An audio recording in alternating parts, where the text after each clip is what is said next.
Hello everybody and welcome back to the Train Brothers Railway. Today is a bench video. So with this rolling stock jackpot I've gotten, the couplers are extraordinarily high, and as you can see there's the height difference there. So I need to do something about that because when I'm running around the rails they just become uncoupled because of the slight grade difference, because it's not catching much of the coupler. So this one here looks like it was a Batchman one, and they did some custom modification, and all 20 pieces are like this. So I need to figure out something here. This is an Aristocraft knuckle coupler. I put this one on in lieu of the USA Trains one because I like the Aristocraft one better, and I had Aristocraft rolling stock before all of this new stuff. So I decided I would invest in a KADEES 909 kit. These ones I've heard great things from my brother and other people. So I'm going to go ahead and mount it up today, and I'll show you guys how to shim the hitch so everything's level, because especially on this guy here, I didn't buy a KD for this guy, but this train sits a lot higher, so I think if I just shim it a little bit more, it'll help it a lot. So what do you say we take this one off and get started? So one of the first things that you're going to need is a nice soft fluffy towel, because you will have to turn the locomotive upside down, and you don't want to break off any of these small little detail parts or handrails. Luckily some of these parts do come off. This is the smokestack for the switcher. So I'll remove all those loose parts, and then we'll flip it upside down and we'll take a look underneath the locomotive. Okay, so we have the locomotive flipped upside down, and I figured I'll just give the tour of underneath the locomotive for maybe some of our newer viewers. So these here are pickup shoes. Some of the motor blocks have them, some don't. Also, these wheels pick up power. So these on each block, 2 wheels, and these pickup shoes pick up the power and send it through those wires in there to the motors. Under there's switches, so if you had a sound one, there'd be like a sound. There's smoke, lights, and motors. This one is kind of a mirror image of the track power pickups here. And with the wheels, these wheels here, if you can see under here, flashlight's not working. That part right there is your axle, and that needs to be oiled. We use like a light gear oil to oil it up and to keep everything lubricated. And this here is where the switches mount. And back here is where the switches mount.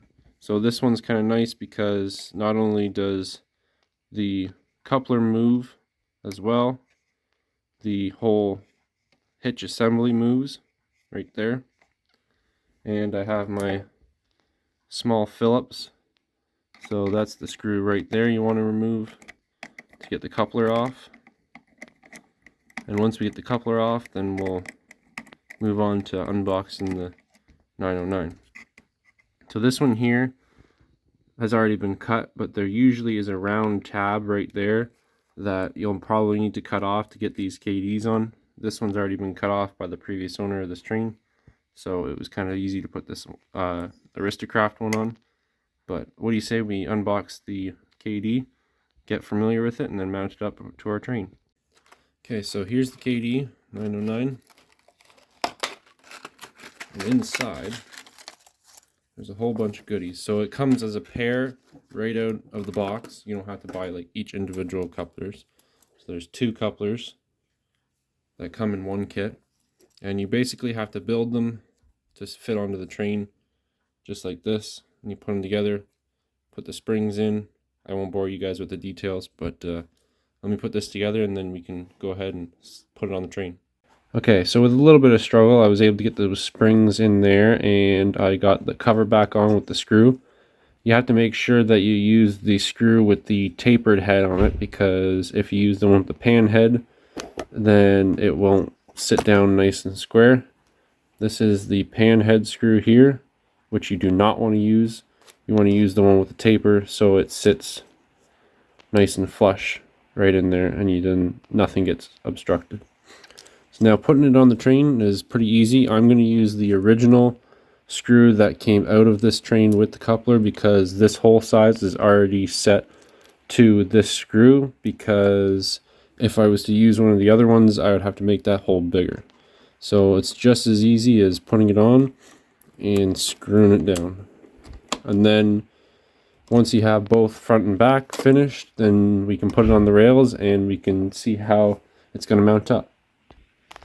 Okay, so let's see how it's going to mount up. Not bad, a lot better than it was. Now I could shim it a little bit higher, but the problem with that being is this is the highest hopper car that I have. The rest of them are kind of pretty much a little bit lower, as you can see there. So I'm going to leave it just a little bit lower like that, and then it should also work for all my Aristocraft trains that have all the Aristocraft couplers on it. So this one was pretty easy, but we're going to turn our focus over to the U25B, and I'll show you guys how to shim that one. Okay, so here's the U25B. I'm hoping to get it up just a little bit more, but to kind of like somewhere right around there once I pick up on this, because it kind of sags down. You can kind of see right there, it just kind of sits on that plate. So I'm hoping to shim it up and get it a little bit higher, and then it'll kind of be right in between all of the rest of the rolling stock. Now I would go through and try and adjust all the rolling stock, but as you can see there, it's kind of pretty custom, so I don't really want to mess with that too much. And as I do have 20 of these ones here, it's kind of hard to. So let's flip this one over and shim it. So in the set, they give you, in the KADEES set, I should say, I'm just using these because I didn't need to use them for the switcher. They give you this little capsule with almost like paper-like thin pieces of cardstock. I guess like envelope paper or anything like that would work as well if you didn't have this. And they also give you 2 of these, which are like these thicker pieces of plastic. They're about that thick, which is maybe, I don't know, a 1/16 of an inch or so. And that's what I chose to use for here to shim it up, so I get lots of height on the new hitch. And now it doesn't rub right on the edge of that bar anymore, right here. So I shimmed that one up, and let's see what it looks like against the hopper car. Alright, so it's not perfect, but I think it'll work pretty good. It's a nice mid-level raise that'll should fit all of the heights of hitches that I have. So it'll be interesting to see how it works on the layout. Right now it's raining, as the fall rains have fallen upon us. But there we have it. That's the highest one.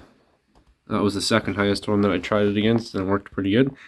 So guys, until next time, take care, take it easy. Don't forget to like, comment, and subscribe. Helps us out, and will lets us know how we're doing on the videos. Don't forget to comment down below, because that lets us know what everybody thinks. And until next time, see you guys later.